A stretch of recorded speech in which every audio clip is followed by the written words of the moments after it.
আসসালামু আলাইকুম রহমতুল্লাহ বারাকাতু। আমি একটু আগে একটা ভিডিও দেখতেছিলাম, যে ভিডিওটার ভিতরে এক্সপার্ট এবং নন এক্সপার্ট এই দুই ধরনের মানুষের মধ্যে কি পার্থক্য সেটা নিয়ে কথা হচ্ছিল।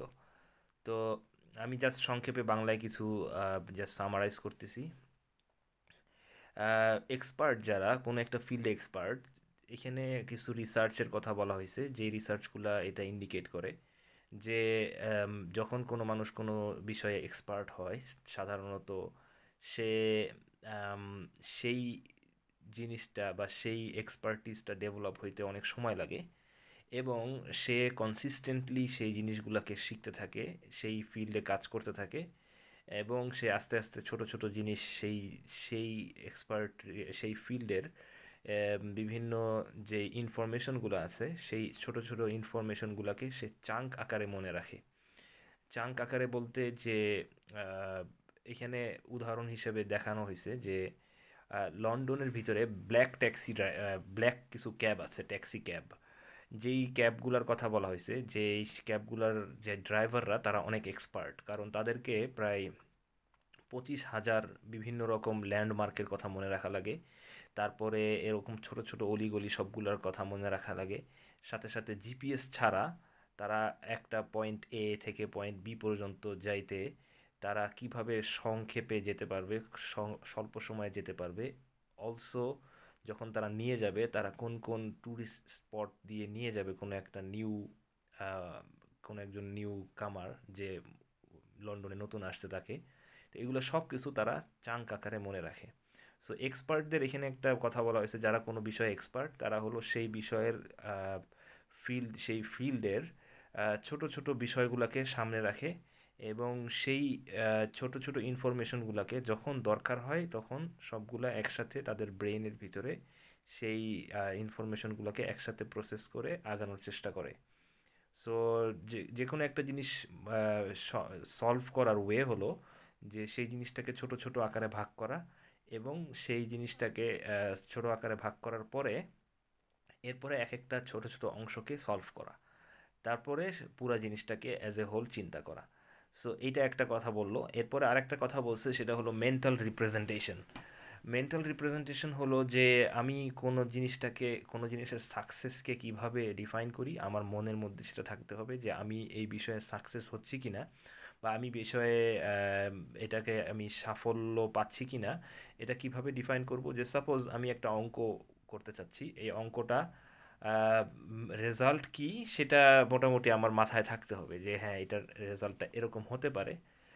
আর যদি আমি সেটা পাই তাহলে আমি নিজেকে সাকসেস বুঝবো, আর যদি না পাই তাহলে সাকসেস বুঝবো না, আর যে আমি সাকসেসফুল হয়েছি এটা আমি নিজেকে সাকসেসফুল বলে গণ্য করতে পারবো না।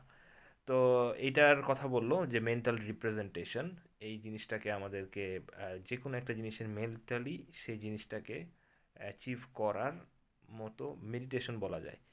যেমন এই সেম জিনিসটা আমি ব্র্যান্ডন বার্শার্ডের কিছু লেকচারের মধ্যেও পাইছি, যে কোনো জিনিসকে অ্যাচিভ করতে হলে সেই জিনিসটাকে অ্যাচিভ করার মেডিটেশন করা। এই জন্য অনেক অ্যাথলিটদেরকে আমি এখন অনেকগুলো ভিডিওতে দেখছি যে অ্যাথলিটরা আসলে নিজেদেরকে ঠিক এই যেই জায়গায় তাদের আহ, তাদের মানে যে অ্যাথলেটিক যেই কাজ করবে, সে ধর সাপোজ রানিং করবে অথবা বক্সিং করবে, সো সে সেই জায়গায় নিজেকে কল্পনা করে সেখানে আগানোর চেষ্টা করে। সো আমরা যদি কোনো কাজ করতে চাই তাহলে আমাদের জন্য একটা সহজ উপায় হলো যে সেই জিনিস সম্পর্কে জাস্ট মেডিটেশন করা, বা আমি সেটাকে কিভাবে করব সেটাকে সলভ আগে করা। সো আরও আরেকজন সায়েন্টিস্টের কথাও শুনছিলাম যে সে কোনো কিছুকে সলভ করার আগে, maybe Nikola Tesla, yes, Nikola টেসলার কথা শুনছি যে সে কোনো কিছুকে সলভ করার আগে মানে সে সে মেডিটেশনে বা নিজের ব্রেইনে সেটাকে আগে সলভ করতো, এবং যেটা দেখা যাইতো যে সে অলরেডি এই যে এসি মোটর যে বানাইছেন, সেটা করার আগে সে আসলে ব্রেইনে এসি মোটর বানাইছে, তারপরে তার রিয়েলিস্টিক এসি মোটর বানাইছে। সো মেবি এটা একটা ওয়ে যে যে কোনো একটা কাজ করার আগে সেটাকে নিয়ে চিন্তা করা, চিন্তা করে সেটাকে মনে মনে সলভ করার চেষ্টা করা, তারপরে সেটাকে আগানো। সো এইটা হলো মেন্টাল রিপ্রেজেন্টেশন। যে কোনো একটা জিনিসকে সাকসেস হতো। দুইটা কথা বললাম, এক নাম্বার হলো যে ছোট ছোট আকারে ভাগ করা, দ্বিতীয় কথা হলো মেন্টাল রিপ্রেজেন্টেশন। এই দুইটা কথার হলো এক্সপার্ট এবং নন এক্সপার্টদের মধ্যে একটা পার্থক্য, দুইটা পার্থক্য। আরেকটা পার্থক্য হলো যে তারা কন্টিনিউয়াসলি একটা জিনিসের প্রতি কাজ করার মাধ্যমে সে সেটার খুঁটিনাটি সব কিছু সম্পর্কে সে আস্তে আস্তে আস্তে অভিজ্ঞ হয়, তাদের নলেজটা বেশি হয়। সো নলেজ অনেক বড় একটা ইম্পর্টেন্ট জিনিস যে কোনো একটা কিছুকে আগানোর জন্য। সো একই কথা আমাদের ইসলামের দিনের ক্ষেত্রেও প্রযোজ্য, আমলের লাইনে আগাইতে হইলেও এই একই কথাগুলোই প্রযোজ্য, যে আমাকে নলেজ লাগবে, আর আমাকে চেষ্টা করতে হবে, আর আমাকে ছোট থেকে শুরু করতে হবে। এই কারণে আল্লাহ রসুল সাল্লাহ আসলাম রাতে তাহাজ্জুদ নামাজ পড়ার সময় সবার প্রথম যে 2 রাকাত নামাজ পড়তেন সেটা সবচেয়ে ছোট হতো। তো ছোট কাজটা করতেন, ওইটার থেকে মোটিভেশন গেইন করতেন, এবং ওইটার থেকেই সে সামনের নামাজগুলো পড়ার মোটিভেশন পাইতেন।